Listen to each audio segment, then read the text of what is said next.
Maayong adlaw ka natong tanan, nata diri karon sa rehab. Kung kabantay mo last month first week to nag-ani kita diri.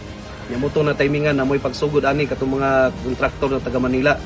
So kanina project yun, salamat ta sa Prime Water, bago namang owner diya karon si Lucio ko. So at least natuman yun. Less than a month gani adto ning duha ka semana na human.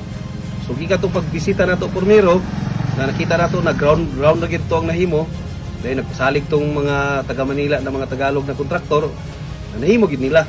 So na nato makita na nato mga igsoon as mentioned last month. So inaynayan na nato ang ato lang hulatan na ani is kato na lang tubo gikan pod sa sumpong paingon diri nya mo distribute na dayon. Nya additional na explanation.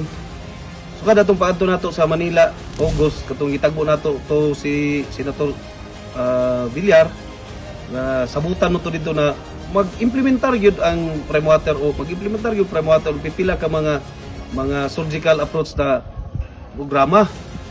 Isa na ni siya. Nya katudang dito sa Caltex pod na tubo pod isa na pod to.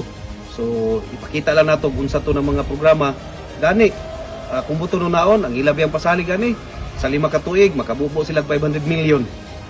500 million pero sige lang, importante na mahinay-hinayan nato kaysa alisod sa guys sugod ta og zero. So para nako ato lang ulat-ulatan. So at least natay ka paabuton. Salamat og maayong adlaw kanatong tanan.